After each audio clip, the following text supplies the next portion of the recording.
Voy a empezar a compartir pantalla. Pucha, no aparece el No, no se PowerPoint. ve. Espérenme. Problemas técnicos. Ahí sí, ahí va. ¿Ahora sí? Sí, profe. Ahora sí. Ahí se Ya, ve. Profe. ahí se ve. Ya, chiquillas. Lo primero, bueno, ya la saludé a todas las que están aquí. Que sea ojalá un buen jueves. Que no la hayan retado. Bueno, no, creo que la hayan retado ayer después de la reunión, si no, no hubieron que entregar notas. Pero Mi mamá no se metió a la reunión, así que me no salvé. entró, se salvó. No, pero es importante ahí de que es, bueno, la profe Ale seguramente hoy día, si es que tienen consejo, les va a hablar sobre eso, pero se presentó el plan nomás de las notas, de más o menos cuándo hay que tener cerrado el semestre, que probablemente sea como la semana del 10 de diciembre, ese tipo de cosas. Ya, entrando en nuestro tema, en nuestra materia, recuerden, chiquillos, que estábamos viendo la época colonial. ¿Alguien me puede decir qué características o por qué existe una época colonial? ¿Cuál es la característica más Fue importante de cuando este periodo? Colón llegó a Chile, a América. Ya, sí, es la época después de que Colón llega a América. ¿Y cuál es la característica de ese periodo? ¿Quién era la máxima autoridad? Los reyes de España. Muy bien, los reyes de España. La época colonial, como dice la milla, es la época que se caracteriza que nosotros somos colonia de España. Nosotros, digo nosotros pensando en América Latina, no solamente en Chile, tenemos que rendirle tributo, regirnos por las normas, por las leyes que hay en España, y los reyes son la máxima autoridad. A pesar de que acá también habían otras autoridades, yo les comenté también de los virreyes, que existían los virreyes, que Chile pertenecía al virreinato del Perú, pero que también tenía un gobernador. En ese sentido, en la clase pasada hablamos de varias instituciones importantes. ¿Alguien se acuerda de algo de lo que hayamos visto en la clase anterior? ¿De algún concepto importante o de algo que se le haya quedado? Les doy una pista, una canción de Año Nuevo. Sí. Sí. ¿Se acuerdan o El no? galeón español. Ya. ¿Y qué eran los galeones españoles? Esos eran barcos que traían comida grandes. Exactamente. Eran los barcos que traían productos desde España. Eso es muy, muy, muy importante. Y también hablamos del monopolio. ¿Alguien se acuerda lo que era el monopolio? Que los españoles tenían que autorizar como que para que todas las personas tuvieran una cierta cantidad de bienes, los españoles verificaban todo. Exactamente, muy bien, Yanaya. Los españoles verificaban todo. Recuerden que una de las características de este monopolio, que aparte de la fiscalización y todo eso, era que estaban obligados a comprar y vender a España. Ya no se podía comprar a ningún otro país. Y ahí también nosotros hablamos harto de la pirata. Yo les comenté sobre los piratas, que en la época de los piratas, no tan al estilo de Jack Sparrow, que son como piratas más de tesoro, pero los piratas tienen que ver con el contrabando de productos. Y por ahí alguien también mencionaba el tema de, por eso se habla de los CDs piratas, de las películas piratas, o de los juguetes incluso piratas, que son productos que no son legales, que no tienen papeles, que son imitaciones muchas veces. Y de ahí viene el concepto de la piratería. Más que uno se imagina un pirata al tiro como alguien que anda con cañones en un barco y lo único que busca son tesoros. Eh, Eso es más parte del cine. Tranquila. Eso es más parte del cine que parte de la realidad, porque la piratería se vincula mucho más con los productos que a alguien se le está filtrando el micrófono. ¿A quién es? No sé quién es. Ya Era mi profe, profe. Ahí sí. Ya, pero eso estuvimos hablando en la clase anterior. También dijimos que era muy importante las instituciones. Yo les nombré algunas instituciones. Y la idea, bueno, no era que se las aprendieran de memoria, pero que sí supieran que hay instituciones que estaban en España para América, como la Casa de Contratación, el Consejo de Indias, y habían otras que estaban en América, como el Virrey, como el Cabildo, como ese tipo de instituciones las encontrábamos acá en América. Y también de la iglesia. Hablamos de la iglesia, que era muy, muy, muy importante. ¿Por qué? Porque la iglesia era parte de una de las justificaciones de que los españoles hayan llegado a este continente, y también la iglesia tenía las labores educativas y la vinculación con Dios. Los españoles eran muy, bueno, uno dice que eran muy católicos, pero en realidad, por la manera en que trataban a los indígenas, de repente ese catolicismo quedaba más en rezar, más que en practicar las cosas. Y en ese sentido eran también los encargados de la educación. Eso como un resumen de la semana pasada. ¿Alguien se acuerda de algo más? Yo estoy tirando ideas de lo que yo también recuerdo. ¿Qué más? Yo me acordaba del puro Monopolio, porque fue la única parte que estuve de la clase. Ah, verdad que después no estuviste. ¿Y no estuviste en la parte que estuvimos bailando cumbia con el galeón español? Te lo perdiste. Sí, se lo perdió, pero era lo mejor. Yo no estaba bailando ahí. Se lo perdieron. Sí. Apareció Tommy Rey. Sí, profe. ¿Apareció al lado suyo bailando? ¿Tú? Sí, apareció detrás mío, de hecho. Y después cantó un año más. Sí, todo acá. Ya, chiquillos, para entrar en... ¿Qué se hizo? ¿Cómo? La tremenda fiesta que se hizo. Sí, se lo perdió la Yanaya. Qué lástima. Tiene que ver. Va a ser difícil que se vuelva a repetir algo así. Una tertulia bailable. Exacto. Ya. Hasta con clase va a ser así. Sí. Ya, chiquillos, entonces hoy día vamos a hablar de una materia que no va a ser menos importante, que tiene que ver con los ciclos de la economía colonial. Ya durante estos 300 años que, como decía la Millaray al principio, se caracterizaron por el dominio español, también la economía pasó por distintos ciclos, por distintas fases productivas, por distintas exportaciones también.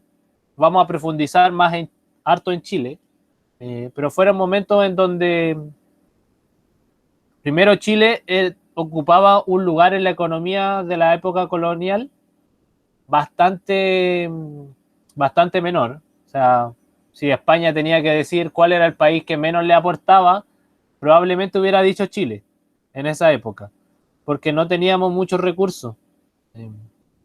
Habían tierras cultivables, pero por ejemplo, como nuestro clima se ha caracterizado siempre por ser un poco más frío, los productos de gran demanda como el cacao, como el café, como el tabaco, no se daban en Chile por nuestro clima. Entonces Chile no entregaba muchas cosas. Está entrando el Benja. No entregábamos muchas cosas a la economía española. Y de todo eso vamos a ir hablando hoy día con los ciclos de la economía colonial. Y, chiquillos, tienen que saber que esta economía tiene 3 ciclos económicos, ¿ya? Durante estos 300 años que duró la economía colonial, hay 3 ciclos económicos. Entonces el objetivo va a ser comprender los 3 ciclos económicos del periodo colonial y sus principales características. Y al final de la clase va a haber también una pequeña tarea sobre la parte final de uno de los ciclos, en donde aparece un concepto fundamental de la época colonial en Chile, y fundamental hasta que fuimos independientes, yo diría hasta bien entrado el siglo XX, que es el concepto de la hacienda. ¿Ya? De la hacienda como un lugar muy importante de la economía y de la vida de gran parte de la historia de Chile. El primer ciclo, chiquillos, el primer ciclo es el ciclo de los lavaderos de oro. ¿Por qué? Porque recuerden que una de las principales motivaciones de los españoles también era hacerse ricos. Entonces, lo primero que buscaron y lo que era más fácil, además de demostrarle al rey que era un territorio en el que valía la pena estar, había que llevarle oro. Entonces, toda otra actividad económica se relega a un segundo plano. Por ejemplo, la ganadería o la agricultura no eran tan importantes. O sea, si al rey de España le llegaba con una gallina y venía otro conquistador que llegaba con con una pieza de oro, obviamente al rey le iba a importar mucho más la pieza de oro, por muy pequeña que fuera. Pero no te mandaba a matar, ¿verdad? O sea, si no llegabais con oro no te mandaba a matar, pero probablemente dejara de prestarte algún tipo de apoyo. Como lo menospreciaba si no llegabais con oro. Sí, exacto, como que lo menospreciaba de alguna manera, porque recuerden que durante esta época, y eso también se refleja un poco en esas películas de Jack Sparrow que tienen cosas de ficción y cosas de realidad, era muy importante el oro, era muy importante tener como un tesoro que las familias reales, en este caso los reyes de España, tenían que tener un tesoro que los respaldara y esa era la forma como de ostentar el poder, como de creerse más importante. Entonces, si alguien llegaba con oro y uno llegaba, no sé, con un jabalí, por muy hermoso que fuera el jabalí, y porque el jabalí, no sé, costara 3 piezas de oro, si venía uno que llegaba con una pieza de oro, al rey le importaba más esa pieza de oro. No era que matara al otro, pero sí menospreciaba. En ese sentido, chiquillos y chiquillas tienen que tener conciencia de que Chile fue uno de los lugares donde menos oro se encontró. Por lo tanto, los gobernadores de Chile siempre fueron, como decía la Yarnaya, un poco mirados en menos. Siempre fueron un poco mirados en menos porque no conseguían mucho oro acá. ¿A dónde consiguieron oro acá? La Milla, ¿A mí? Milla tenía el micrófono ¿Qué te prendido. Millaray. ¡Ay! Gajes del oficio, ya. Entonces, como les decía, acá en Chile nunca encontraron tanto oro. Y el siglo XVI, que fue cuando recién llegan los españoles acá, buscan y buscan oro, pero no lo encuentran. Y en uno de los lugares donde encontraron un poco, pero se acabó rápidamente, no duró más de 40, 30 años la explotación de oro, fue en el Marga Marga, que es acá cerquita de nosotros en Concón. Ya ahí donde se une el río con el mar. Y después está el estero que está cerca de la avenida Perú, en Viña. Ahí encontraron oro en muy bajas cantidades. O sea, había que trabajar un montón para poder sacar alguna pepita de oro de por ahí entre medio. Trabajaban cientos de indígenas todo el día tratando de buscar oro ahí en el Marga Marga, pero no lo conseguían. O sea, encontraron oro en bajas cantidades. Cuando encontraron los primeros, empezaron a creer que iban a hacerse ricos de tanto oro que iban a encontrar aquí entre Concón y Viña, pero en la práctica no lo fue. Alguien está tratando de entrar. Alguien estaba tratando de entrar, pero ahora no me aparece. Ahí está. Ya, ahí sí.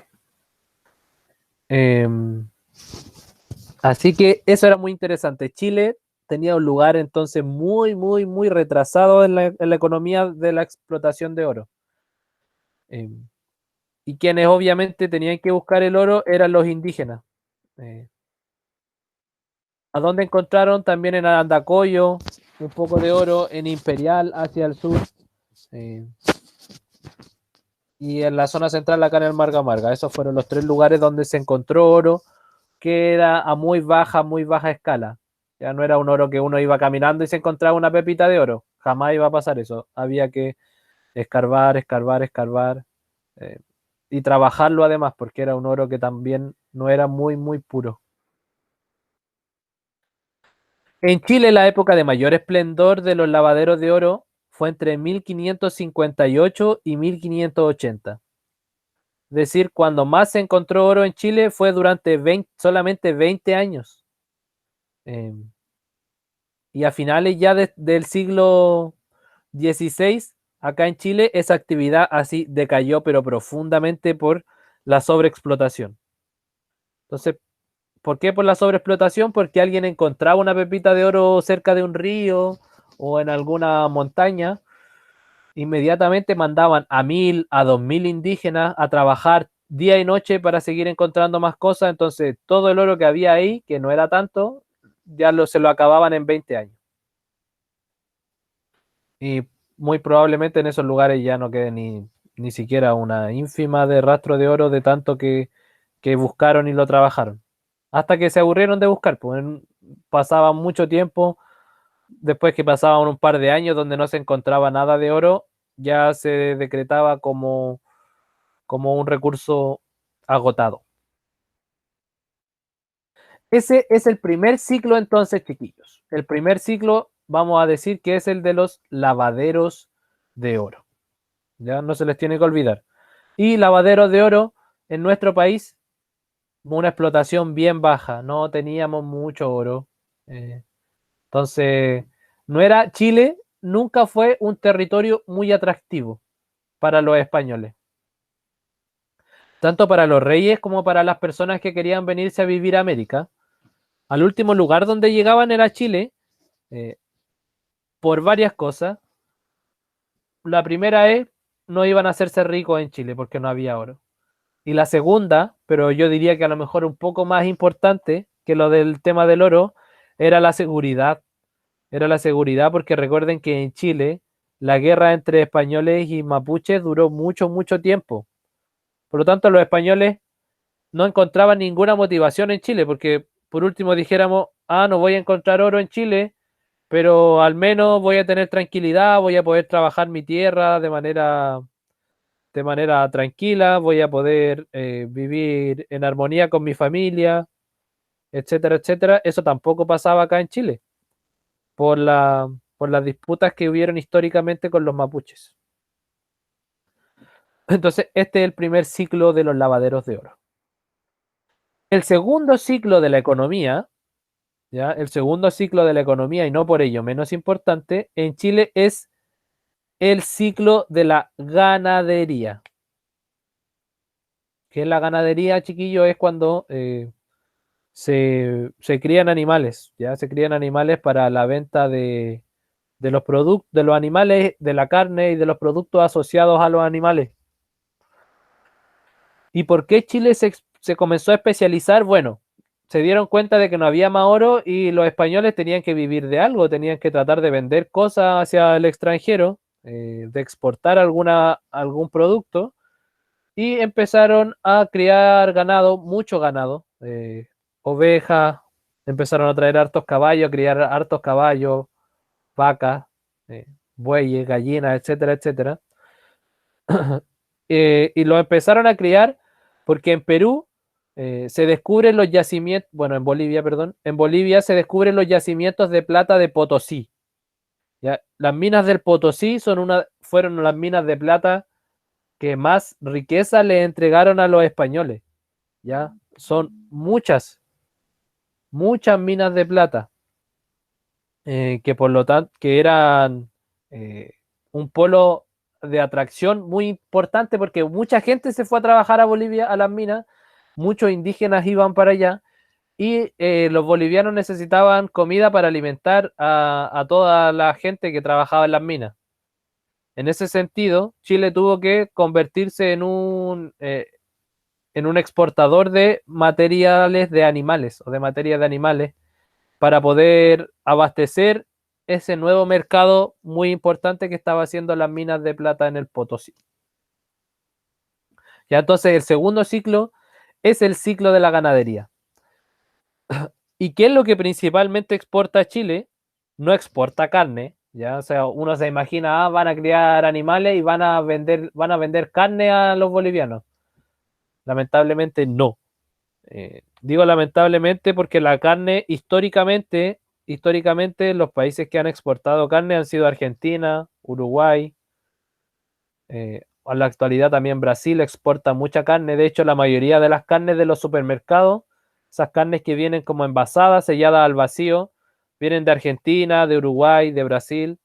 Esos son los países que exportan mucha carne.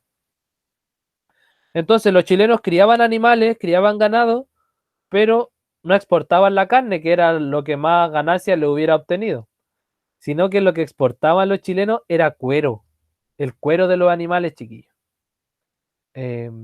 Cuero de los animales, cebo. El cebo, que es eso blanco que aparece ahí debajo, que es la grasa de los animales.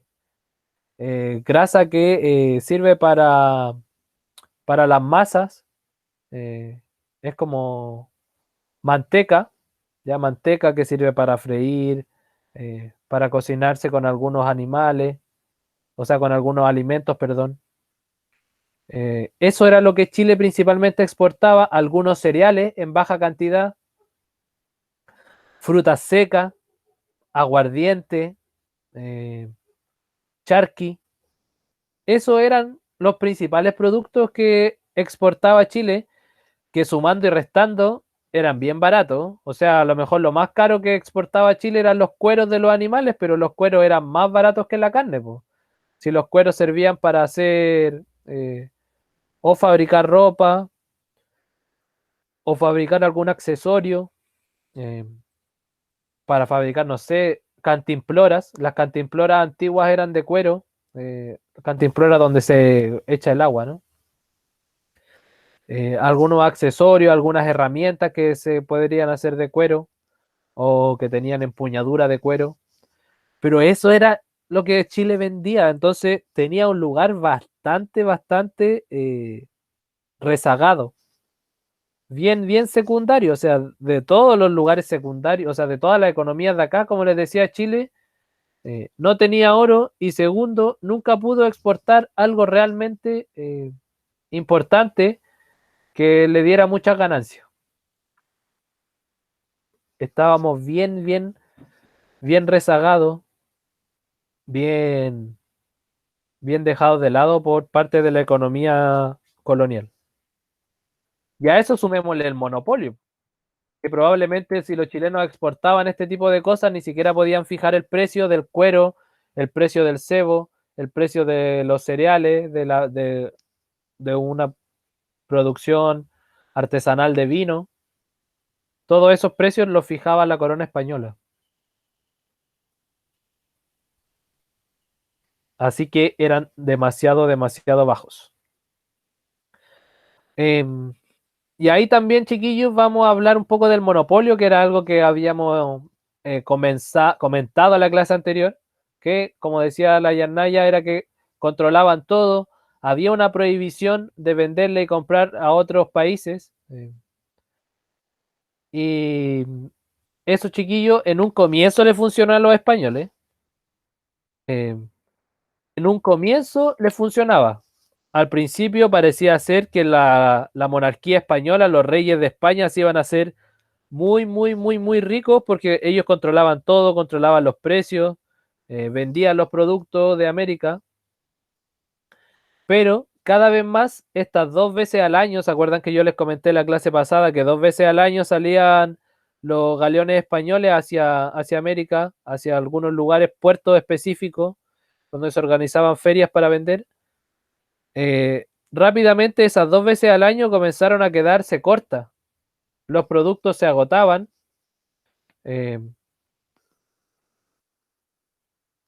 Los productos se agotan y la gente empieza a demandar más productos, a necesitar más cosas que traían desde España y no estaban porque los galeones venían 2 veces al año. Y ahí es donde aparecen los piratas. Después del siglo XVII, este monopolio español que parecía que tenía todo controlado y que se iba a hacer muy millonario, comenzó a perder cada vez más protagonismo. Perdía cada vez más protagonismo porque eran cada vez más los piratas. Los piratas detectaban alguna necesidad de la gente, iban a Europa, conseguían el producto y lo traían. ¿Y qué es lo que hacían los piratas para que no los descubrieran? Por ejemplo, el puerto principal de Chile estaba en Valparaíso. ¿Qué hacían los piratas? Obviamente no se iban a meter a Valparaíso. Por ejemplo, hay descripciones de muchos piratas que desembarcaban en el puerto de Quintero, desembarcaban acá en esta zona de noche, porque era un puerto menor, vivían pocas personas, es de fácil acceso con los barcos. Entonces, ¿qué hacían? Acá en Quintero, durante las madrugadas, durante las noches, desembarcaban sus productos y después posteriormente los escondían y después los empezaban a vender clandestinamente. Entonces España rápidamente comenzó a perder todas las ganancias económicas porque decían, pucha, y cuando llegamos con los productos, como que la gente no quiere comprarnos los productos, entonces, ¿qué estará pasando? ¿Por qué ya no nos están comprando tanto? Y ahí se dieron cuenta que no les estaban comprando tanto porque venían un montón de piratas a vender en varias épocas del año sus productos. Eso es muy interesante que lo entiendan. ¿Qué tuvieron que hacer los españoles? Se dieron cuenta de que en realidad las cosas estaban mal y tuvieron que hacer unas reformas que se llamaron las reformas borbónicas. ¿Por qué se llamaban reformas borbónicas? Porque la dinastía de los Borbón era la dinastía española más interesante. Era la familia real. Entonces, fueron las reformas que pusieron los Borbones. Hacia hacia comienzos del siglo XVIII. Como se dieron cuenta que habían tantos piratas y de que nadie le quería comprar al final a España, de que nadie lo estaba haciendo, aunque era obligación, pero como todos hacían las cosas de manera ilegal, tuvieron que implementar reformas en la relación que tenía España y sus colonias. Comenzaron a abrir nuevos puertos en España y en Europa. Los países como Francia, Inglaterra, que eran aliados de España, podían comerciar con América, podían hacerlo, podían comerciar con América, ¿ya? Y eso fue a partir del siglo XVIII, pero ya cuando lo decretaron, en realidad ya todos lo hacían. Ellos lo hicieron en el papel, lo hicieron de manera legal como para no sentirse que los pasaban por encima, pero eso ya se hacía hace mucho tiempo. Hace mucho tiempo que los otros países ya comerciaban con América. Entonces, ellos como para no sentirse así como despreciados, menoscabados, firmaron un decreto en donde se podía reducir el monopolio. Y ya no hay estas flotas que venían 2 veces al año, sino que ahora en cualquier época del año podían venir los barcos y comerciar estando inscritos y teniendo un registro. Como que había que tener una patente para poder venir a comerciar a América. Y el último ciclo, chiquillos. ¿Vamos bien hasta acá? Estoy hablando muy rápido. ¿Te está entendiendo, no? Sí, profe, se está entendiendo. Ya, Sí, chiquillos, sí. muy bien. Entonces, repasando, tenemos el primer ciclo del oro, segundo ciclo de la ganadería y el tercer ciclo es el ciclo de la trigo, del trigo. El tercer ciclo es el ciclo del trigo. El trigo fue el alimento, uno de los alimentos más importantes que desarrolló Chile. Ya el trigo de donde se saca cereal y también alimento. Y fue en verdad lo que le dio más ganancias a nuestro país. Ya cuando se empezó a sembrar mucho trigo en los campos de la zona central de Chile. ¿Y por qué Chile se transformó en el gran exportador de trigo? Sobre todo después de que en 1687 hubo un gran terremoto en Perú, ya que afectó principalmente a Lima y a la zona que estaba cerca de Lima. Y a partir ya de... Profe, ¿Lima dónde está? Lima es la capital del Perú. De Perú, Colombia, yo, ¿qué onda? No, Lima es la capital de Perú, ya para que eso lo sepan. Entonces se hizo este gran terremoto en Perú y tuvieron que empezar a comprar alimentos porque se destruyó la tierra, porque murió mucha gente, estaban en crisis, y ahí es donde aparece Chile y comienza a vender mucho, mucho, mucho trigo. ¿Cuáles eran los lugares principales donde se cultivaba el trigo? En La Serena, acá en la quinta región, en los lugares de Limache, Olmué, también en las cercanías de Puchuncaví, en la zona del Valle de la Concagua, en San Felipe, y hacia el sur, en Concepción también, cerca de las cercanías de Concepción. Allí se cultivaba y se exportaba el trigo principalmente hacia el Perú después de este terremoto. Y bueno, junto con el trigo también se empezó a exportar cada vez más vinos. Ya Chile se comenzó a perfeccionar mucho en los vinos, hasta la actualidad de hecho, Imagínense lo antiguo que es el oficio de hacer vino. De los viñeros. Exactamente, de los tíos viñeros, de los vinicultores, que hacen vino desde hace más de 300, de 400 años atrás. Es una tradición bien antigua acá en Chile. Pero hay que decir que las uvas no son oriundas de este continente, las uvas son traídas desde Francia o desde Grecia, desde Portugal también. Desde allá se trajeron las primeras uvas y que rápidamente se dieron cuenta aquellos que las trajeron que Chile tenía un clima que favorecía el crecimiento de los viñedos. Así que de la uva chilena por eso es muy famosa y tiene una tradición de 300, 400 años atrás. Entonces se exportó vino, frutas secas, ponchos, ya ponchos de lana y maderas.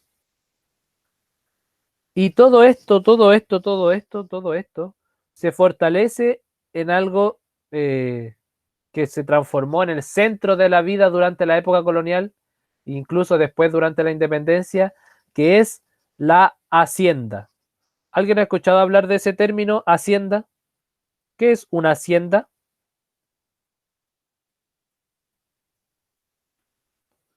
Hacienda, profe, no es. Una casa de campo, profe. Ya, sí, como una casa de campo, muy, muy bien. Pero Donde criaban ganado.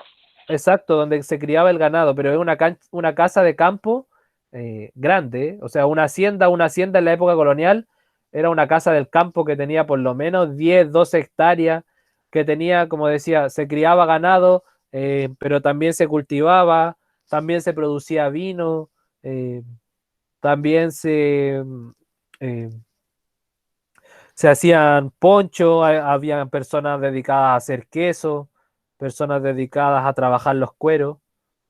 La hacienda se transformó en el eje de la vida durante la época colonial y como decía ahí su compañera, tiene mucho, mucho que ver con las casas de campo. Aún en la actualidad, a las casas grandes del campo, bueno, también se les dice parcelas en la actualidad, pero las parcelas son mucho más pequeñas que una hacienda. Una hacienda es en verdad una extensión de tierra muy grande, pero no es solo tener una tierra grande, sino que es también tener una actividad productiva bastante movida. Poder hacer todas estas cosas que yo les comentaba. Cultivar trigo, cultivar otros alimentos también, hacer vino, tener animales, producir queso. Y todo eso era parte de la vida en la hacienda. En Mantagua hay una hacienda gigante que está a los pies del Cerro Mauco, donde todavía hay cultivos en ese sector.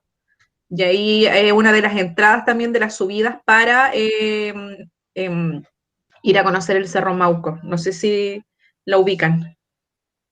Me voy a Yo, acordar del apellido del dueño, porque es un apellido igual que tiene trascendencia en la historia.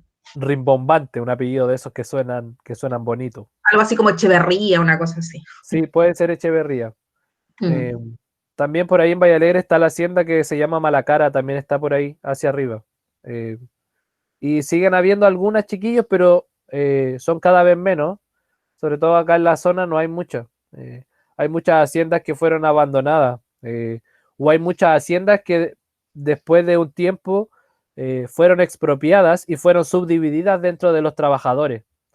Eso se dio sobre todo en el siglo XX, en la época de Eduardo Frei y de Salvador Allende, en los años 70, 60, donde se expropiaron grandes haciendas y se les repartió la tierra a los trabajadores. Por ejemplo, mis abuelos trabajaron en una hacienda, vivían en una hacienda que era la hacienda de Bellavista, que estaba en San Felipe, a las afueras de San Felipe. Y durante la época de Eduardo Frei, esa hacienda estaba teniendo muy poca producción. Eran cientos y cientos de hectáreas, era una hacienda gigante, gigante, más grande que todo Quintero. Y esa hacienda fue subdividida para todos los trabajadores que vivían ahí.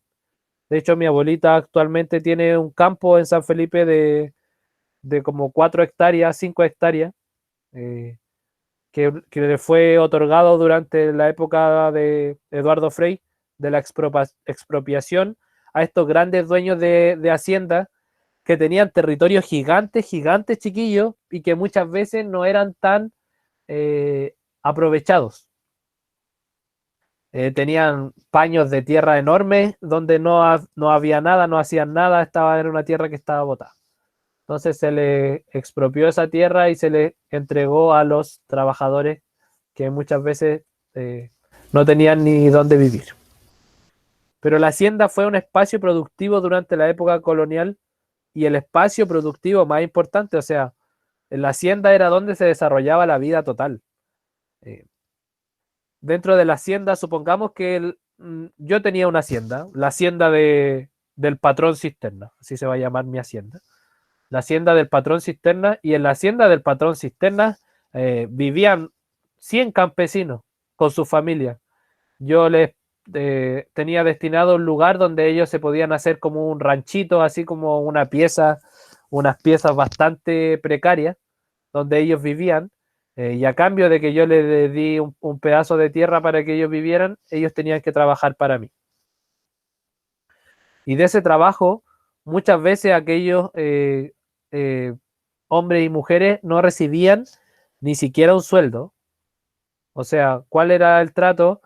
Bueno, yo les doy un pedazo de mi tierra, ni siquiera les doy, les presto, y tú a cambio me tienes que pagar con trabajo. Y de esa misma producción, no sé. O sea, como que le arrendaba Se la arrendaba, pero en realidad, o sea, eso para el dueño de la hacienda no generaba ningún gasto, pues, si él no gastaba en nada, solamente le daba un pedacito de terreno, no sé, estos 80 metros cuadrados o estos 100 metros cuadrados van a ser para ti, para tu familia con tus 4 hijos, pero a cambio ustedes van a ser los encargados de cultivar lechuga. Y de esas lechugas ustedes van a poder sacar un porcentaje para ustedes, para que puedan comer o para que intercambien con otras personas, pero la mayoría de la producción quedaba para el dueño de la hacienda, en este caso para mí. Así que así era más o menos la vida en estos lugares. Por lo general, los dueños de la hacienda seguían siendo muy, muy ricos y sus trabajadores nunca salían de la pobreza, porque solamente tenían para poder comer y para tener un techo donde vivir. Entonces era una vida bien sacrificada para la gente pobre. Pero ahí era donde se desarrollaba gran parte de la vida durante la época colonial. Casi todos los lugares de Chile habían haciendas donde trabajaban muchas, muchas, muchas personas. Excepto en las ciudades. O sea, distinta suerte corrían aquellos que vivían en Santiago, en Valparaíso, en Concepción, que eran como las ciudades más grandes.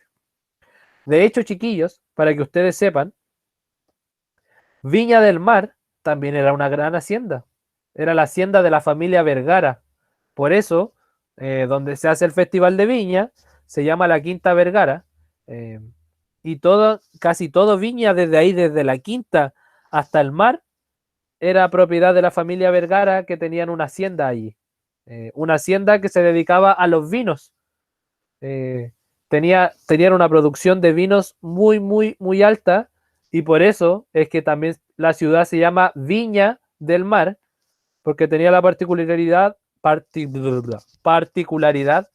de producir vinos muy cerca del mar. Por eso la ciudad se llama Viña del Mar, y después eso pasó a ser un lugar donde vivía la gente, pero al comienzo eso era también una hacienda, la hacienda de la familia Vergara. Eso fue un dato curioso de la clase de hoy.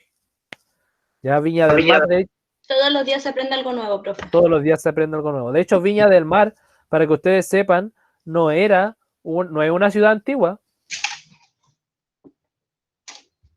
No hace más de 150 años.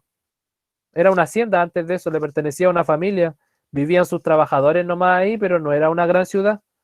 Valparaíso siempre ha sido una ciudad importante porque ha sido puerto, pero Viña no, era un pedazo de tierra nomás. Un pedazo de tierra, era una hacienda.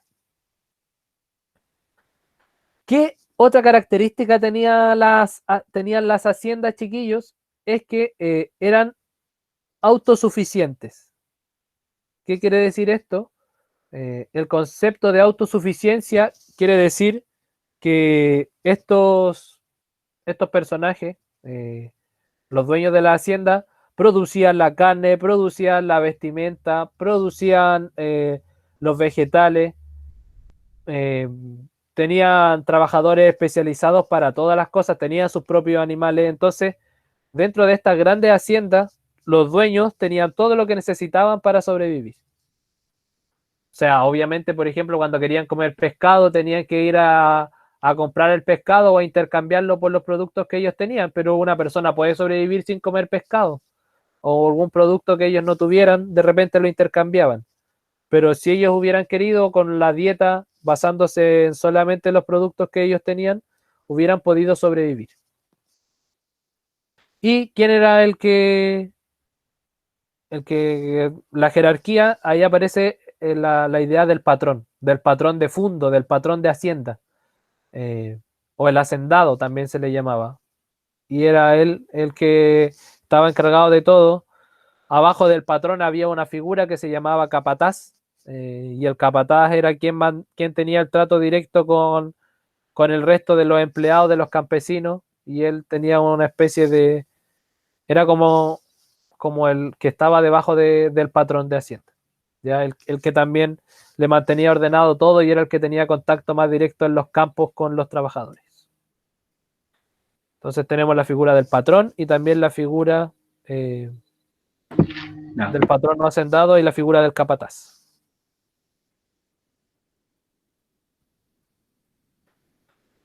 ¿Cómo se llamaban las personas que trabajaban en las haciendas, chiquillos? Se llamaban inquilinos. Ya los inquilinos eran los que vivían en la hacienda y eran ellos los que recibían esta pequeña porción de terreno al interior de la hacienda donde ellos podían cultivar también, tenían como una pequeña huertita que era de uso personal. La mayoría de los inquilinos eran mestizos, tenían una madre indígena y eran hijos de un padre español al que probablemente nunca conocieron, y la mayoría de ellos eran mestizos. Ya eran mezclas. Recuerden que este concepto del mestizaje también lo vimos, que era una mezcla entre los españoles y los indígenas. La mayoría eran mestizos. Y la familia completa del inquilino estaba al servicio del hacendado. Muchas veces las mujeres eran las que se encargaban de las labores domésticas de la hacienda, de la casa patronal, de la casa grande. Ya las mujeres, las esposas de los inquilinos, que estaban todo el día ellos trabajando en la tierra, ellas por otro lado estaban ayudando en las labores de la casa del patrón, haciendo el almuerzo, cuidando a los niños, haciendo el aseo, etcétera, etcétera, etcétera. ¿Alguna duda hasta aquí, pequeños? ¿Vamos bien o no vamos bien? Estamos bien. Vamos bien, profe. Ya, esta clase la vamos a dejar hasta aquí para no meterle más conceptos o más materia, pero me gustaría que me nombraran cuáles eran los 3 ciclos productivos, ¿se acuerdan? ¿Alguien que se acuerde para que hagan ustedes mismos el cierre de la clase? Yo me acuerdo. ¿Ya? A ver. Ya, lavaderos de oro.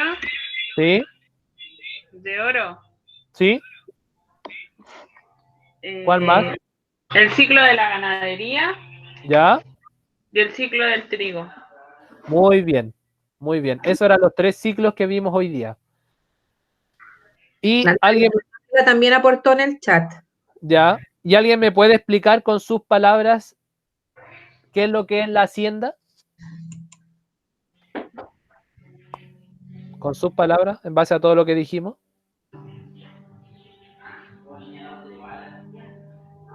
¿Profe?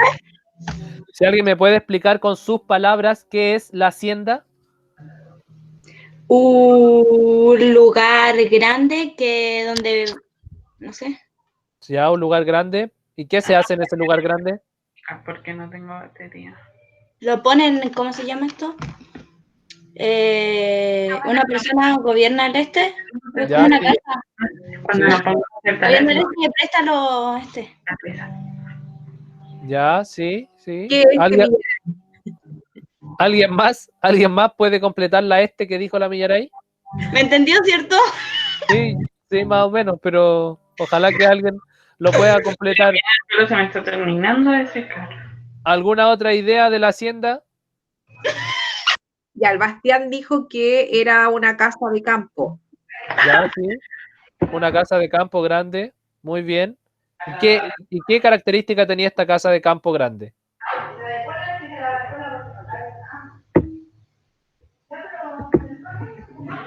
¿Alguien se acuerda qué características? Lo dijimos. Tiene muchas características en realidad.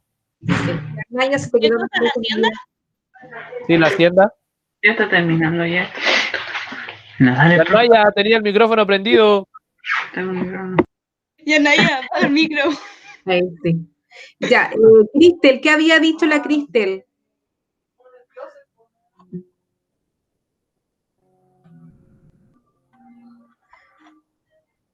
Yo ya había dicho, no sé qué dijo la Cristel.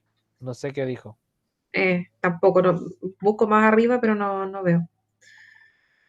A lo mejor lo dijo en voz alta. Ya. La hacienda Pero- también, como dice el título, era un espacio productivo, Sí, muy bien, profesora. Está muy atenta a la clase. por supuesto. Ya, aquí está la Cristel. Dice, es una casa de campo que su territorio es por hectáreas.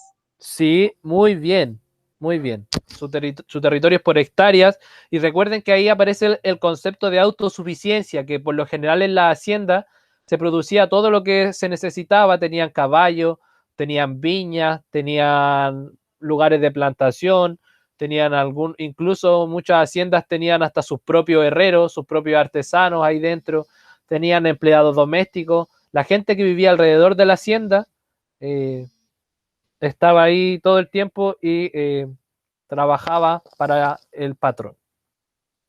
¿Ya? Así que eso, chiquillos. ¿Qué es lo que tienen que hacer? Una tarea. Una tarea.